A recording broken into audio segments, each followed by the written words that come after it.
welcomes you to Prague. Nakalagay, purchase tickets from the bus driver. Ito guys, itsura na reception. Tapos dyan, napakadaming restaurants dyan. Ito na guys, yung order nating food. Hello guys, I'm back again with another vlog. And now, andito na naman po tayo ngayon sa NAIA Terminal 3 dahil may biyahe na naman po tayo, opo. And basa nyo naman sa title, tayo po ay babalik sa Europe. And mamaya ikikwento ko sa inyo sa dulong part ng vlog na to kung bakit tayo babalik agad, opo. And now, yung mga pinuntahan natin before is, di ba naalala nyo, France, Portugal, Spain, Switzerland, Netherlands, Liechtenstein, ganyan. And dito po sa ating series na to, ibang parte naman po ang pupuntahan natin. At dito, pupuntahan natin more mga castle, more mga magagandang sceneries, lalo tapos mga Christmas vibe, okay? So yun na muna yung sasabihin ko sa inyo sa mga dulong part. Kapag kasi sinubaybayan nyo yung mismong vlog na to is malalaman nyo kung ano yung mga bansa na pupuntahan po natin, opo. Pero now po, tayo po ay nakapag-check-in na, nakalagpas na tayo sa immigration, sa security check. So sasakay po tayo sa Emirates na airline, so EK335 papuntang Dubai, then from Dubai papuntang Prague naman. So super quick lang ng ating stopover doon or layover. So ilalagay ko po dito yung details ng mismong flight natin, yan. And ilalagay ko din dito sa screen kung magkano natin siya na book. Okay, so time check and date check, it's already November 6, 9:42 PM. So ilalagay ko po dito sa screen yung ating travel dates dahil medyo mahaba-haba po ang biyahe natin ngayon, opo. And kung napapansin niyo sa mga vlogs, sinasabi ko sa inyo gusto kong puntahan natin yung parang frozen vibe na village, ganyan. Tapos yung mga ibang mga more like castle and also mga Christmas vibe. Sakto, magpapasko. Yun ang mga target natin sa vlog na to. Punta na tayo sa boarding gate, then sumakay na tayo sa airplane. Papakita ko sa inyo yung laman ng eroplano at kung ano yung mga makakain natin kasi may mga nag-PM sa atin doon sa previous Emirates trip natin na hindi daw natin ipakitang maayos yung pagkain. So papakita ko sa inyo dito sa trip na to. So nasa gate 114 tayo. Ayan siya. Actually, Paris pa lang eh. Ayun no? Air France to. Kasi may direct flight na po yung Air France. Ayan, AF209 papuntang Paris. Alam nyo ba, merong mga time na parang gusto kong sumakay tayo dito sa Air France. Kaya lang parang sabi ko, okay, next time na lang kapag babalik tayo ng France, diba?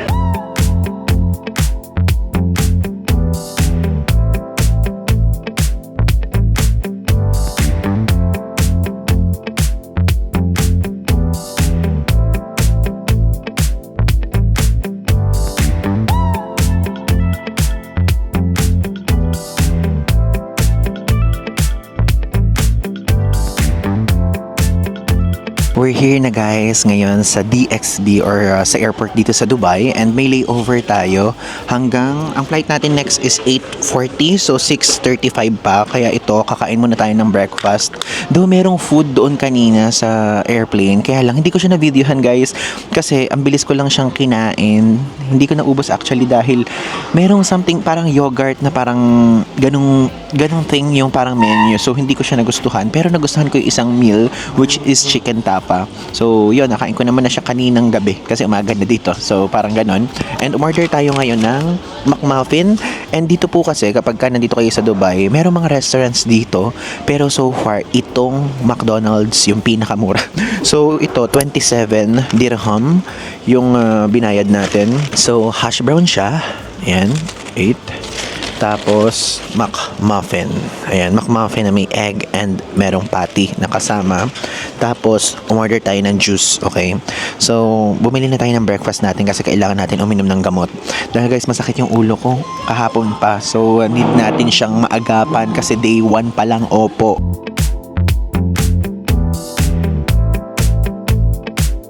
Ang ganda dito ngayon pagka ganitong oras. Hindi ganoon ka-crowded. Usually kasi ito yung pinaka-crowded guys, itong McDonald's. Dahil ito yung pinakamura dito sa DXB.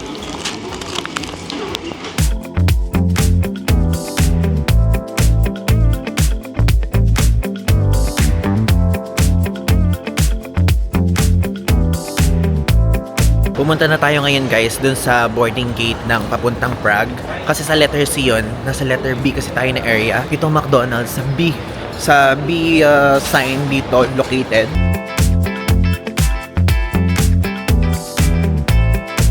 Pagka talaga nandito tayo sa DXB or sa airport dito sa Dubai, talagang parang feeling ko nasa area lang tayo natin kasi napakadaming Pinoy guys na nagtatrabaho dito. Bawat lingon talaga nagtatagalog. Tignan nyo, mayroong Dubai International Hotel. Pagka mayroon kayo mahaba-habang layover, pwede kayo mag-check-in dyan. Magkano kayo price? Lalagay ko na lang guys sa screen. Usually kasi kapag ka mga transit hotel, medyo pricey siya. Like parang wala kayo makikita na 5,000 pesos below. Guys, may 5 guys din pala dito sa side dito. Ngayon ko lang nakita. Isa din yung murang option if ever kung ayaw nyo naman sa McDonald's. Ngayon guys, gusto kong i-take yung opportunity na to bago natin formal na simulan itong Europe travel series natin. Actually, pangatlo, no? Yung una is yung nung naka-travel agency tayo. Yung pangalawa is yung 2 months ago or 1 month ago. Tapos, ito po yung pangatlo. At least, di ba, meron tayong year-ender travel series na ginagawa na talagang mapupuntahan natin yung mga pinapangarap lang natin puntahan noon. At abangan nyo po kung ano yung mga sinasabi ko na to. So, gusto ko lang gamitin yung time na to at opportunity na to para pasalamatan kayo sa grabing pagtanggap nyo sa previous travel series natin na Europe. Yung nagpunta tayo sa Spain, Portugal, France, Switzerland, Liechtenstein, and Netherlands. Grabe guys. Grabe yung comments na natanggap ko from you guys. Grabe yung suporta from different platforms. Yung mga nagdi-DM pa at napakadaming gustong makipagkita pero hindi natin ma-accommodate because of the tight schedule or parang itinerary natin. So ngayon po, gusto kong i-share dito yung mga konting nag-tag sa atin sa Instagram. So ayan, papakita ko dito sa screen. So grabe, kapag kasi kunyari pinanonood nyo po yung vlogs natin tapos bigla kayong, kunyari share nyo siya sa Instagram, ganyan, tapos tinag nyo ako, nakikita ko lahat yan. So ito po, yung mga lumalabas dyan sa screen, maraming salamat for tagging me. Grabe, super na-appreciate ko yung effort nyo sa pag-picture lang na ganyan. Maraming salamat. At dito po sa travel series natin ngayon, ang target natin syempre, gusto nating puntahan yung mga castle, yung mga frozen na inspired na mga villages. Napabangkit ko sa inyo yun. So feeling ko, by this time na sinasabi ko yung mga hint na yan, alam nyo na kung saan tayo pupunta. Pupuntahan natin ang isang sikat na lugar kapag ka naririnig nyo yung word na Christmas. Tapos pupuntahan din natin yung isang isla. Isang parang isla siya na country na nakahiwalay sa mismong napakadaming country sa Europe. Feeling ko naman nagigets nyo na guys kung ano to, pero yun, para maging updated din kayo, ilalagay ko po dito yung mga social media platforms natin. So, yung sa Facebook page, mas real time tayo dyan nag-upload ng mga super random na raw na post. Sa Instagram stories yan, sa Instagram post. Tapos kung gusto nyo po ng short form vlog, sa TikTok naman yan. At dito, syempre, long form. Though dito sa YouTube, mas naikikwento ko sa inyo lahat. Pero kung gusto nyo agaran, yun, punta kayo doon guys sa mga ibang platforms natin. Maraming salamat. At oo nga pala, ngayon by this time na finifilm natin to, happy 79,000 subs! Ilalagay ko dito yung screenshot sa screen. Maraming salamat guys. Actually 79,049. Grabe kayo.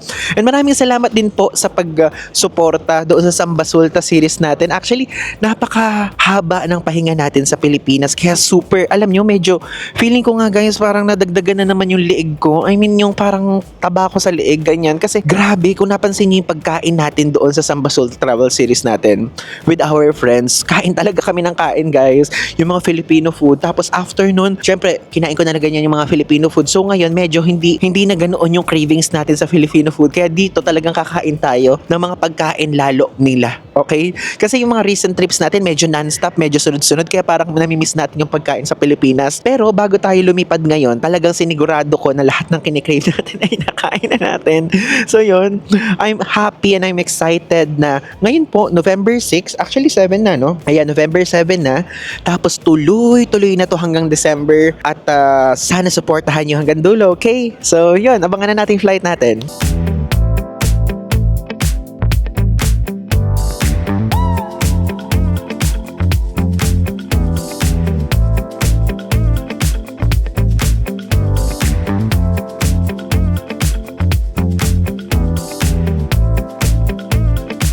Second flight guys! Papunta na tayo sa Prague! And actually 6 hours yung flight. Ilalagay ko na lang dito sa screen yung eksaktong time. Grabe, ang ganda talaga ng aircraft ng Emirates. Yeah, nasa chair na tayo. And tingnan nyo. Nasa medyo bungad tayo guys. So ito yung mismo hagnan. Yung side na yan. Paakyat yun dun sa mga business class passengers. So this is our seat 45C. So ito may screen. Kung gusto niyo maglaro, lalagay niyo dyan yung mismong headphone. Ito para sa water. Ayan. Tapos, paano ba itong buksan? Kinain ako bigla. Paano buksan? Ayan, buksan ganyan. Kasi parang iba siya sa mga iba natin na uupuan. Usually kasi guys, ang pinipili kong chair is yung nasa likod. Ganon.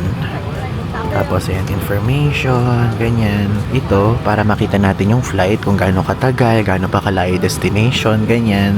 Tapos, kapag sa ganyan, itong letter E, ICE kasi yan guys. Information, connectivity, tapos entertainment. Dito may mga movies, TV, podcast, music usually yung pinakikinggan natin. Then kayo na bahala mamili. Ganun, kaya hindi kayo maboboard pagka Emirates yung sinakyan nyo. And also, meron dito guys, Wi-Fi connection.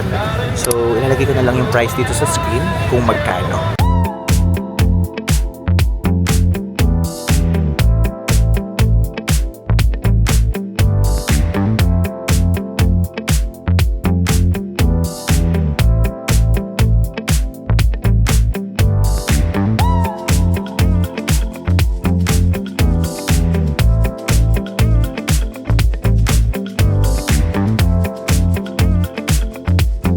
To Václav Havel International Airport, where the local time is 5 minutes past 12 in the afternoon and the temperature outside 8 degrees Celsius.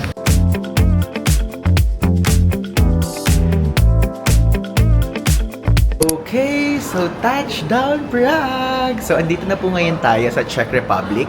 And gusto ko lang din sabihin sa inyo na hindi po yung tulad ng proseso before yung atin pong gagawin ngayon.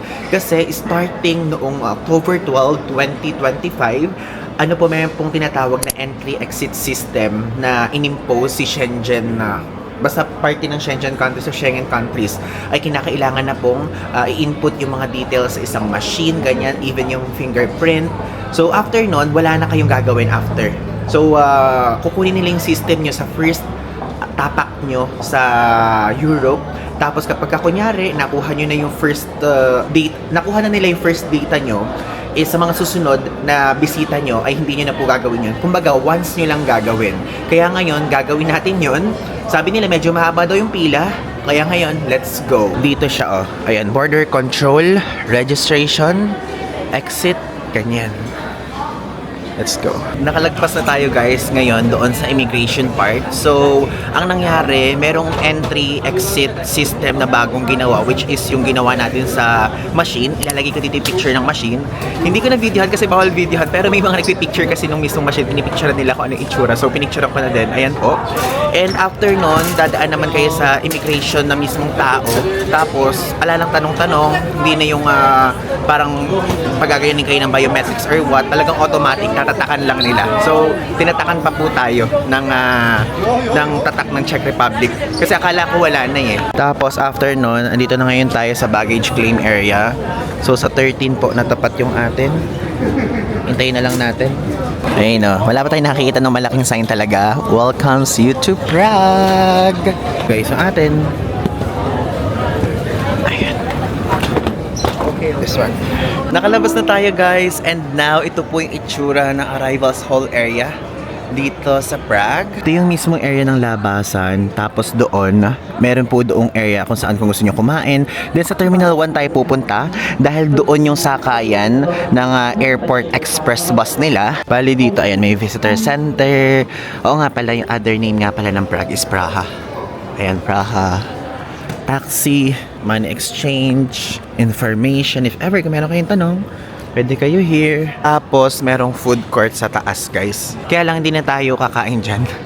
And dito sa area na to, merong ATM. Ang dami, 4. So, pwede kayo dyan mag-withdraw if ever. Use your GCash card lang para maganda yung rate. So, yan po. Kung tatanungin nyo, Ivan, bakit hindi ka nag-withdraw? Kasi usually guys, ang ginagawa ko, meron tayong nakastock sa wallet natin ng euros. So, kapag just in case of emergency lang, meron tayong euros na hahatakin. So, ngayon, meron tayong kasalukuyang dalang 200 euros lang. Tapos, meron tayo ditong 300 USD. Tapos, meron tayong mga Philippine peso, ganyan. So, iba't ibang money yung dala natin just in case, di ba? In case of emergency, worst case scenario, meron tayong magagamit na pera. Pero dito po sa Europe, even yung mga before Europe trips natin, even yung mga ibang hindi din Europe trips, talagang ginagamit lang natin is GCash card tapos credit card. Dito sa side na to, official airport taxi. Pero guys, mahal yan ha. Hindi ko maisasuggest na maganyan kayo. Ayan, may Uber din dyan. Tapos guys, dito meron din ditong public transport tickets. Papakita ko na sa inyo din. So, pwede kayong bumili dyan ng ticket, tapos buy coupons. So, pagka ticket, meron ditong 30 minutes na unlimited ride sa Prague, 90 minutes, 24 at 72. So, yung 30 minutes guys is 330 krona. Tapos, yung 90 minutes naman is 40 krona. Tapos, yung 24 hours naman is 120 krona. Tapos, ito namang 72 hours is 330. Actually, ang 330 yung ating bibilhin sa mga susunod na araw. Okay? So, kapag ka senior, ito po yung price. Tapos, pagka Prague naman plus suburbs, ito naman, may mga zone. Tapos, pagka namang mga suburbs of Prague lang, ito. Mas mura, di ba? Pero ito yung bibili natin. Ayan. Pero, tomorrow pa natin yan bibilin para tomorrow siya magsimula. Kasi yung mismong transport pass na yun, hindi kasama doon yung airport express bus nila. So, separate yun. May special tariff price yun. 100 ang presyo nun. Ito guys, yung hotel natin, Excess City Park. So, dito tayo sasakay sa AE. 53 minutes yung biyahe niya.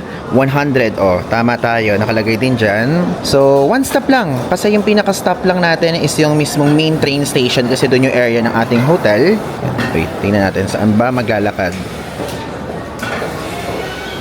Ah, dito na. Dito na sakto. Pero bago tayo lumabas, ipapakita ko muna sa inyo yung paligid dito dahil hindi na tayo babalik dito eh. Kasi yung paalis natin dito sa Prague, via train na, papunta naman sa Vienna. So, ito po yung itsura ng terminal here. Meron dyang fresh bar, may Burger King na kainan. Ang lawak ng Burger King nila dito, like literally. Oh, no? Lawak. Meron din ditong Costa Coffee. Hindi ganoon ka-crowded, na? Tapos yan, ito naman yung departures area. Check-in area yan. I assume, kasi ganun ang itsura. Dito tayo guys, lalabas. Okay, let's go. Ito po. So, ito yung itsura niya. Ayan, nababasa niya ba yan? Airport Express. Medyo madilim lang, pero dyan po yun. Airport Express. Tapos gagamitin lang nating pambayad guys, GCash card natin. Sok na yun, pwede na yun. Ayan, AE. Airport Express. Okay daw sa mismong driver eh. Sa mismong driver magbayad na lang. So, sa harapan. Grabe, parang feeling ko puno. Puno, no? Ay, hindi. Hindi siya puno. Tagal nga lang ng biyahe, halos 1 oras. So guys, weather check. 12 degrees Celsius dito ngayon sa Czech Republic.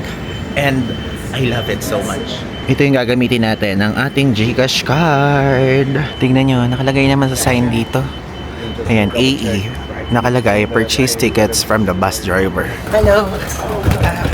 One? Thank you so much. Okay, so nakapagbayad tayo. Kaya natin 100 lang yung kumaltas sa atin. Check natin kung magkano sa Philippine peso kasi GCash yun eh. Makikita na natin agad-agad. Yan, so 280.39 pesos. So, alam niyo kung ano lang hindi ko kinakaya? Ang init guys sa loob. Nakahitir. Welcome to Czech Republic guys. We're here, our 35th country. Ito yung tsura ng bus. Wait, ayun lang yung ruta. Next agad yung main station.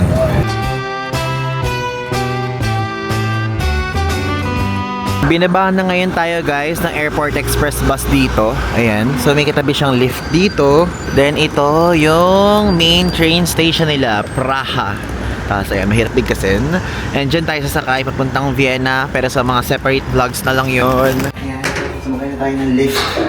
Pababa. Tapos hanap tayo ng daan papunta sa kabilang road. Ayan, ito yung itsura. Ang ganda. Ang ganda na itsura ng metro nila. Dito sa side na to eh. Yan yung may Sephora, may Costa, may parang 7-Eleven. Dito sa side na to naman, may Burger King. Ang daming Burger King dito. Sikat na sikat siya dito sa Czech Republic. Wow, buong buo pa eh. Pwede naman Prague na lang. Tapos ito ding Flying Tiger. So it's giving Miniso vibe guys sa atin. Copenhagen. Naramdam na yung Christmas. Yan nyo, itong color yellow na to. Yung mga booth na yellow na yan.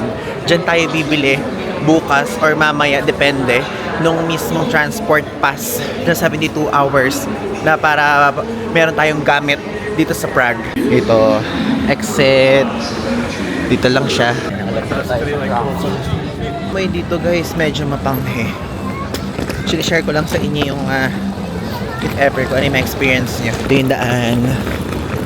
Ay, grabe, ayun yung hotel natin agad. Excess City Park Hotel. Ayan po yung hotel. Tapos ito yung mismong main station, no? Super bilis lang. Kaya hindi na tayo mahihirapan.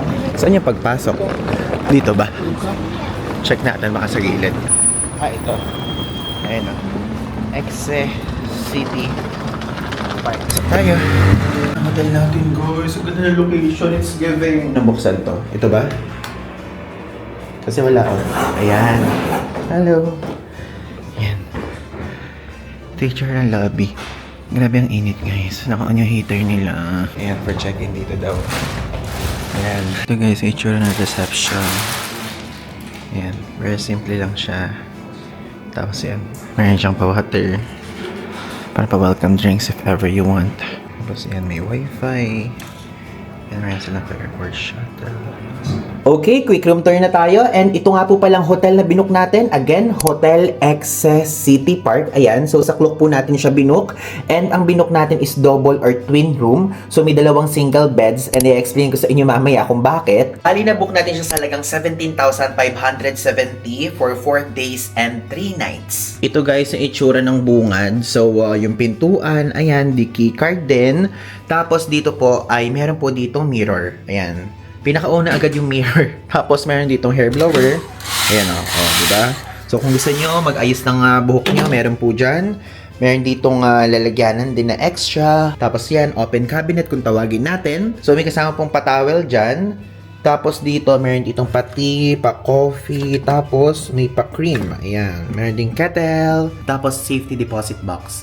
If ever kung mahilig kayong gumamit ng ganito, meron po. Tapos ayan, meron ding hanger. Ilang piraso? 2, 4, 6 pieces na hanger po. Tapos meron din ditong pa-plastic para kapag kunyari, yung laundry, ganyan. And dito sa side na to, mamaya na muna yan. Ito naman po yung toilet. Okay? So yung toilet po niya, malaki pero may mga divide. So pagpasok natin, makikita agad po natin to. Itong lababo, tapos itong salamin. O diba? May pa-effect na ganyan. Hi! O diba? Apat tayo dito. O, apat. Tapos, ito po, ayan, meron dyan sa area dyan. Tapos, ito, ano ba to? Hindi ko alam yan, baka mamaya kung ano mangyayari. Tapos, ang nagustuhan ko dito, guys, yung parang mga nakikita ko to sa mga ibang mga vlogs din. Yung pintuan po, o di ba yan, nakasara yan. Tapos, kung gusto nyo isara tong pinaka-toilet, gaganyan niya siya. Pero, yung pintuan, ito siya, magiging toilet. Ayan, bukasan ng toilet. And again, wala pong bidet. Ganun talaga dito sa Europe. Actually, ilang hotel na yung natuluyan natin sa Europe, laging wala po talagang bidet. Tapos may pa-tissue dyan na extra. Tapos ito yung shower area. Tapos meron silang pa shampoo dyan, conditioner and bath gel. May lilagyanan din doon para kapag, for example, may dala kayong mga toiletries, di kayo mahihirapan at hawakan dito. Tapos, ayan na, ang dalawang single beds. So, kaya po yung dalawang single beds yung ating binook kasi kahalaga lang niya isang bed. So, sabi ko, okay, sige, dalawang bed na lang kasi kasya naman tayo sa isa eh. Pero kapag kasi dalawa, kunyari, sa middle ng araw, kapag kunyari, uwi tayo ng 2:00 ng tanghali dito, tas ayaw pa nating maligo. So, dito tayo kunyari. Okay? So, pang marumihan yan, tapos ito naman pang malinisan, ganon. Kasi guys, may time kapag kunyari, ganyan, umuwi tayo ng maaga, eh, hindi pa ako humihiga. Umuupo pa ako sa sahig o sa ganito. Pero kapag kunyari ganito, pwede tayong humiga. Actually, ngayon nga, galing tayong airport, pwede tayong humiga dito. Ganyan. So, tapos itong bed na isa naman, yun yung pang-anuhan lang talaga. Pagka nakaligo na tayo, fresh, ganun. Tapos, dito sa side na to, ay meron pa dyang pa-table for work, ganyan. Tapos may saksakan doon. Actually, may dalawang socket dyan. Isa dito, tas dalawa doon, tas controlan. And meron ditong luggage truck. Doon hindi natin magagamit kasi malaki maleta natin. Tapos may pa-TV dito. And meron siyang pa-refrigerator na pagkaliit-liit. Tapos guys, ito po ang maganda dito. Yung view natin is yung mismong train station. Like, ayun na po kasi talaga agad. Kaya hindi na tayo mahihirapan pagka umalis tayo sa last day natin. So, pwede natin buksan to actually. Tapos ito. Ayan. Ito siya, oh. Diba? Ang lamig po dito sa labas. So isipin nyo, konting lakad lang. Twing, twing, twing, twing, twing, twing, twing, twing. Tapos ayan na. Dito tayo lumakad kanina sa side na to eh. Diyan tayo dumaan. Tapos dyan, napakadaming restaurants dyan. Napakadaming mga kainan, establishments, ganyan. Ito yung itsura sa left side. Daming tao. Ito yung itsura naman sa right side. Yan, medyo madilim na kasi eh. Ito sa baba. And to be honest guys, ang medyo parang iniisip ko lang dito sa Binook natin, napaka-perfect niya ha, for its price, for its location, tapos yung mismong room amenity, ay room features, tapos yung hotel, ganyan. Kaya lang, yung aircon po, kasi ano na dito, ipapa-winter na dito sa Prague, and even sa Europe naman. Kaya guys, alam nyo, yung mismong aircon is ano na siya, tawag doon, hindi na malamig yung lumalabas, kasi may mga ganun eh.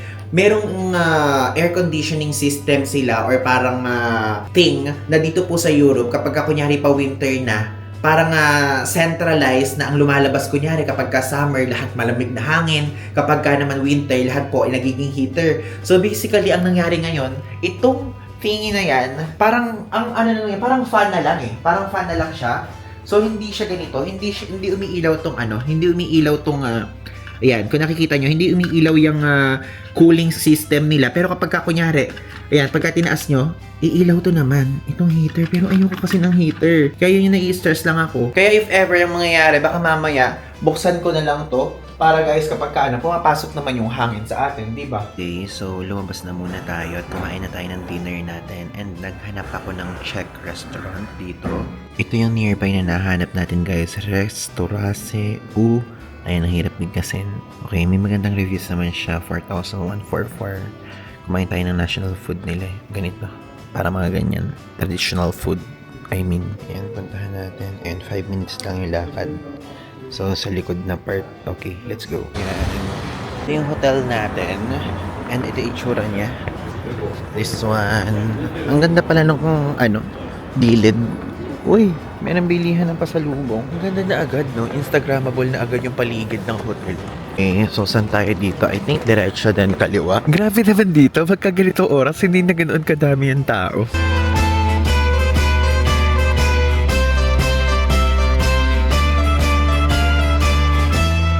Tignan nyo guys, nakalagay, for technical reasons, we do not accept credit cards today. Do tumatanggap sila ng Corona and Euro. Meron naman tayo Euros guys. Sige, gamitin na natin yung Euros natin. Kasi maganda yung reviews nito eh. Para matikman na natin ang ating first traditional Czech food.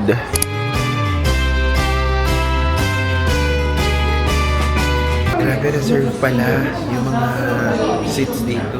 So, umorder tayo guys ng Swieczkowa or yung sikat na traditional food nila dito. Tapos, raspberry lemonade. So, yan. So, 50 to. 50 Corona. And 259 naman yung pinaka-food. Tikman natin kung masarap.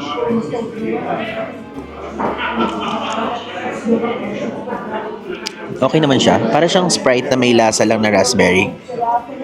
Kasi raspberry lemonade, so in-expect ko, kala ko, parang lemonade yung lasa na may raspberry naman. More like Sprite na raspberry siya, ganon.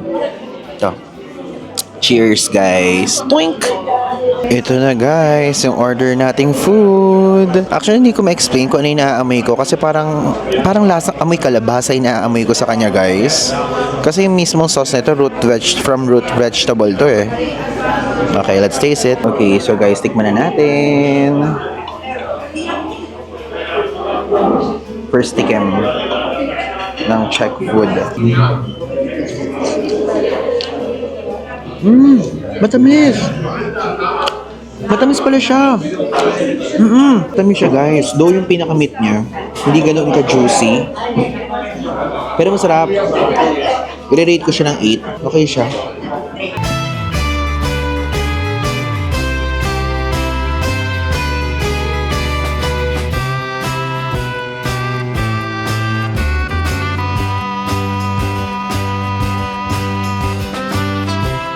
Parang tinapay na puto yung nilalasahan ko.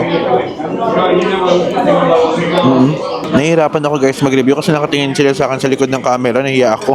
Pero in fairness, masarap ah. Gusto ko siya. Like literally. Sarap.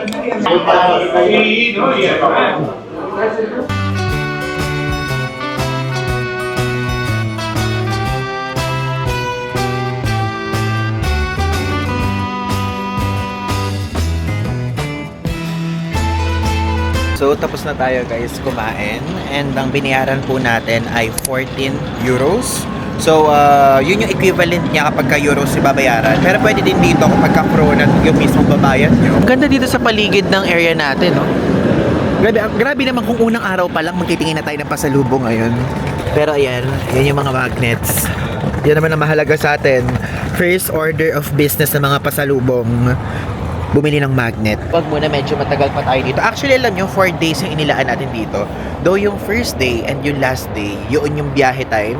Biyahe papunta dito, tapos yung ano naman, biyahe naman paalis papunta sa Vienna. Bali, parang 2 full days yung ating gagamitin para mag-explore sa ganda ng Prague. Just in case, kung gusto nyo po malaman yung temperature dito, it's 9 degrees, November 7, dito sa Prague. So, gagawin na natin yan. Lagi tayo magta-temperature check din dahil may mga nagre-request sa atin ng ganon.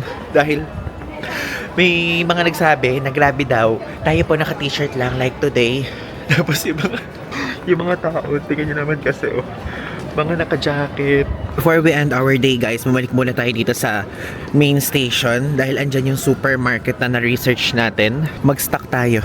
Grabe, dami pa rin tao hanggang ngayon ha. Sephora. Ito na guys, Billa. Diyan tayo papasok. Bibili tayo ng drinks, tapos something to eat na stock natin sa hotel.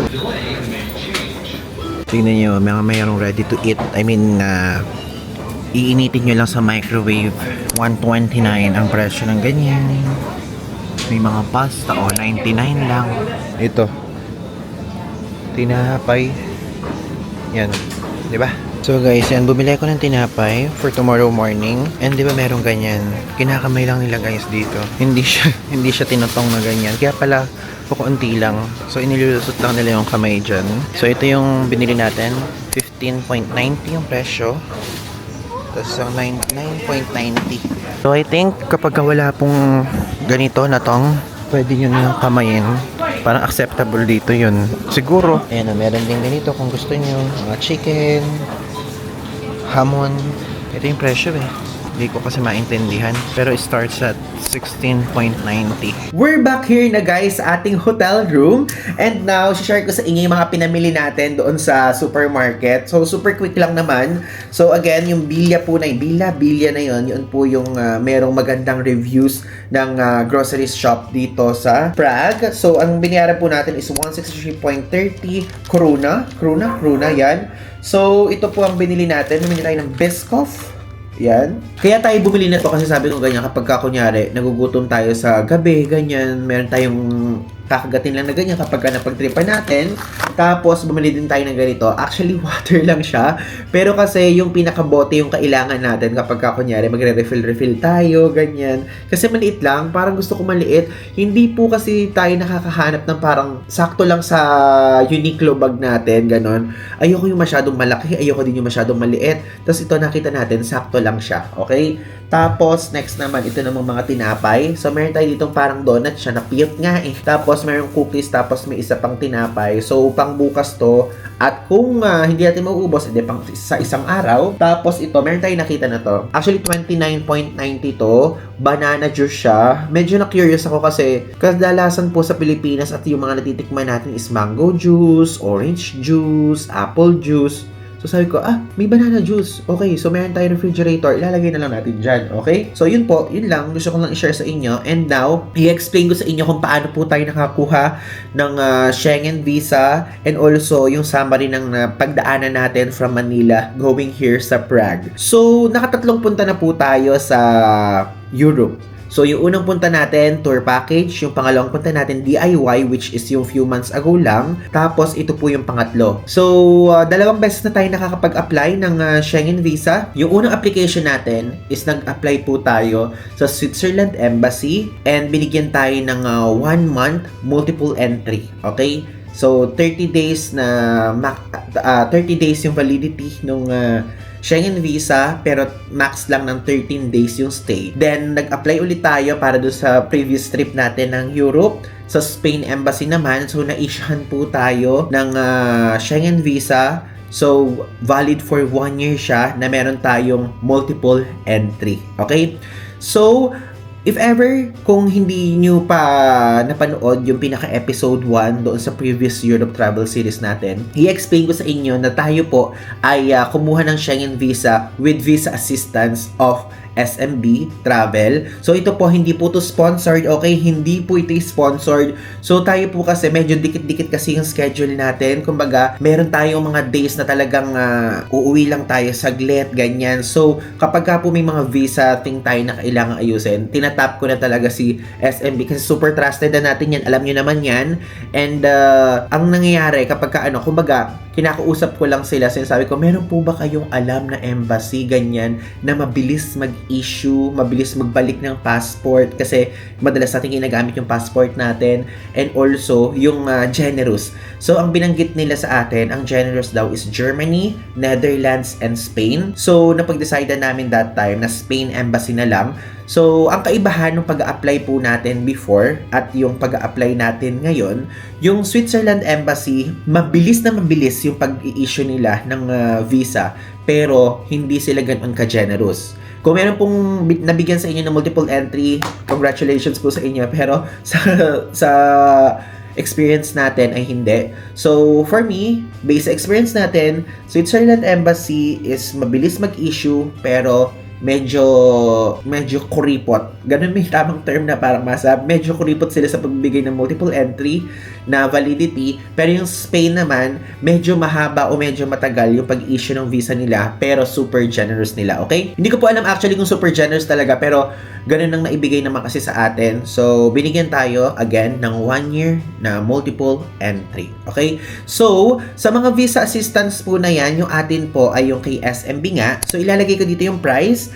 Depende yan kasi kung single applicant kayo, kung 2 to 3 yung mag-a-apply, o buong pamilya. So, mas mura kapag buong pamilya. Pero tayo kasi single applicant tayo. So, nagbayad po tayo ng 5,500 pesos. Hindi ko to nasabi doon sa previous travel series natin, pero inuulit ko siya dito sa inyo.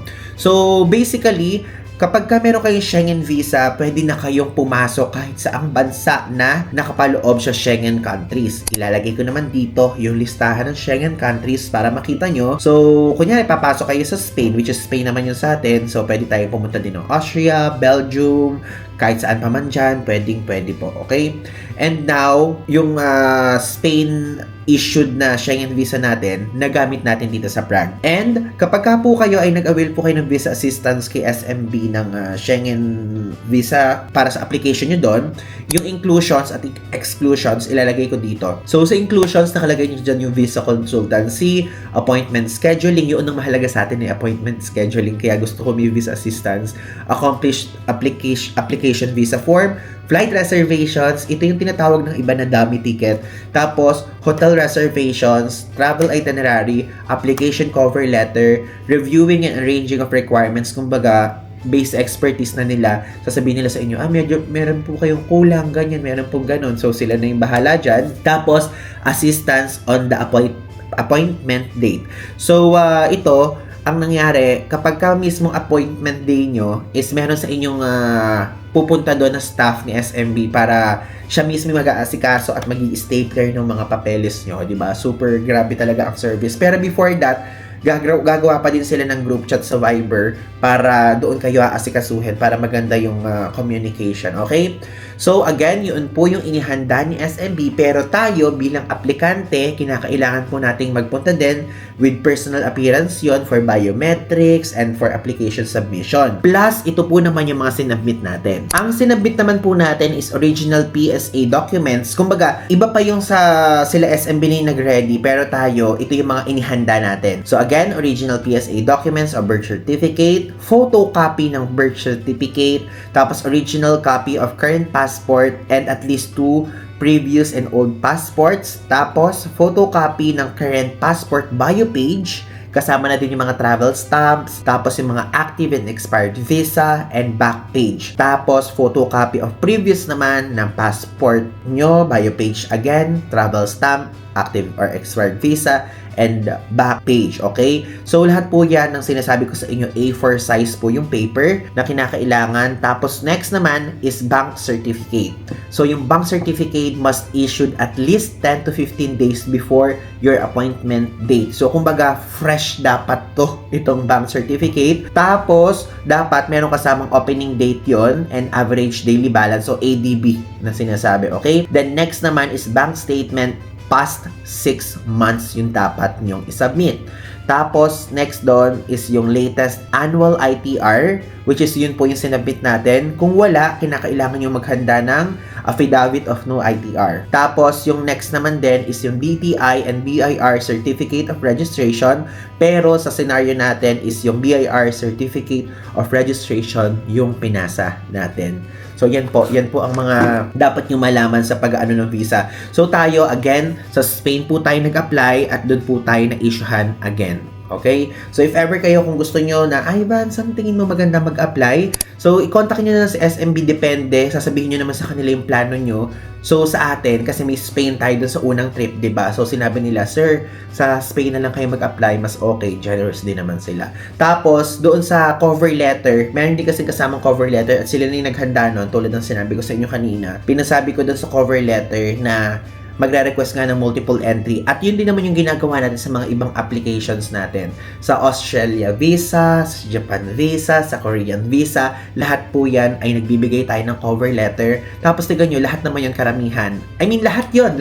Multiple entry naman yung na-issue sa atin, di ba? So yun po, mag-cover letter kayo or si SMB naman na kasi gagawa nun, kung kunyari magpa-visa assistance kayo, sabihin nyo na lang na gusto nyo i-request sa cover letter. Aside from yung gagawin nila, pakidagdag na magre-request kayo ng multiple entry. Okay? So, yun lang naman po yung about sa visa assistance thing. So, kung meron pa kayong tanong kung paano tayo nag-apply, i-comment nyo lang dyan sa ibaba at sasagutin ko kayo. Then, magtutungo na tayo doon sa experience natin from Manila going here sa Prague. Super dali lang ng experience natin. So, from Manila, nag-check-in tayo. And again, medyo mahaba ang check-in process sa kapag ka Emirates dahil malaki yung aeroplano. So, madaming passengers. So, might as well magpunta kayo doon ng 3 to 4 hours before your flight para makapasok na kayo agad at makapagmuni-muni pa kayo ganyan. Then, okay na. Dapat meron kayong bayad na kayo sa Philippine Travel Tax. Meron kayong e-travel. Tapos, after nyo mag-check-in naman na ganyan, is papasok na kayo sa immigration. E-gates na po ngayon doon. Grabe yung improvement doon sa part na yun. Tapos, immigration na. Mabilis lang sa immigration process. Then, ayun, pagpasok nyo, ayan, aeroplano na. And sa Emirates po, kung mag-Emirates kayo, meron kayong 2 times na meal sa from Manila to DXB. And kapag ka naman po DXB to Prague or kung saan pa man yan, 2 times again yung pakain sa inyo. So, in total, sa pinakabiyahe nyo is 4 times kayong kakain. Light meal, tapos meal talaga, tapos light meal, tapos meal talaga. Ganyan po yung pagkain doon. Okay? Tapos, after naman nun, kapag nakarating na kayo ng Prague, super dali lang. Meron po dong area na kung saan kinakailangan yung mag-input sa machine ng mga information. So, ito po yung machine, ilalagay ko dito. So, yung machine na yan is hindi ganun ka-crowded. Akala ko nung una crowded kasi yun yung sinasabi sa TikTok. Napakadali lang. Yan po ang tinatawag na entry-exit Schengen system ngayon. So, basically, kapag ka first-timer kayo napapasok sa Europe, tapos naabutan nyo yan kasi nagsimula yun noong October 12, 2025. Once yung gagawin yan, which is maglalagay kayo doon ng mga mag-i-input kayo doon ng mga details nyo, travel insurance, kung meron ba kayo, kung hanggang kailan kayo sa trip nyo, ganyan, and so on. So, yun po. Sabi nila, once lang, pero bakit parang yung mga tinanong doon sa atin sa mismong screen kung kailan ka aalis? Paano kapag ka sa susunod? Diba? Nagigets nyo? Yung parang, yung in-input ko doon is yung for this trip. Paano kapag ka sa susunod? Diba? So, medyo naguguluhan ako sa part na yun, pero once lang daw yun gagawin. Okay? Tapos, after po nun, ayan, kinuha na natin yung maleta. Tapos, nakalabas na tayo sa arrivals hall. Meron tong withdrawhan kung gusto nyo. May taxi area din doon. Meron din dong bilihan ng public transport pass. Tapos meron din doon kahit anong mga gusto nyong renta, may food court din doon. Pero tayo, nag-airport express na tayo, dire-diretso na. Tapos hanggang sa binaba tayo dito sa Prague main station, which is ito, yun nandito lang. Tapos nilakad lang natin yung hotel natin dito. Super dali lang guys. Hindi ganoon ka komplikado yung sistema dito sa Prague. Napakadali lang talaga. And tayo po, ang kinuha po nating hotel is itong Hotel Excess City Park kasi ito na yung mismo main train station para dire-diretso na tayo dahil ito pong trip natin, yung mga susunod na transportation system or mode na gagamitin natin is mga train na. May mga eroplano din pero yung mga susunod kasi na to is train pa. Kaya dito po yung pinaka the best na location and okay naman siya.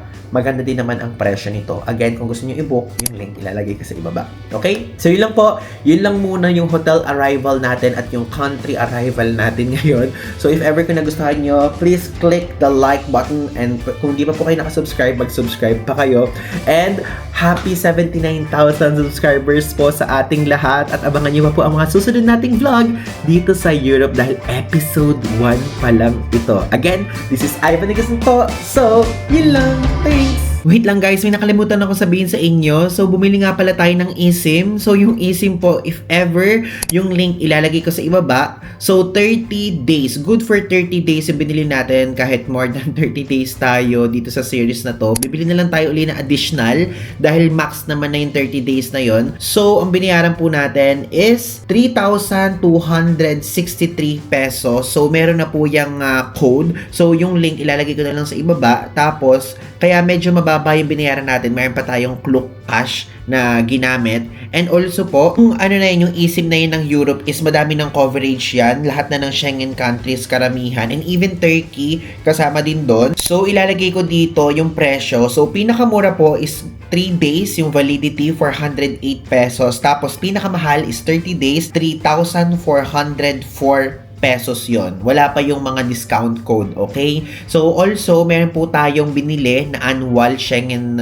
and non-Schengen travel insurance. So, lahat yan, lahat ng bansa na pupuntahan natin, good for 1 year siya. 18,000 plus naman po siya. Yung link din ilalagay ko sa ibaba. If ever, kung gusto nyo mag-book ng single trip, pwede din. Depende yan kung gaano kahaba yung trip nyo at kung saang bansa kayo pupunta. At kapag ka naman, kunyari, magbubook po kayo ng insurance, meron po tayong specific code din sa insurance. Ilalagay ko naman dito, Ivan Insurance naman yan. Tapos, pwede kayo magkaroon ng 15% discount naman dyan. Okay? So, yun lang po. Okay, bye-bye na talaga.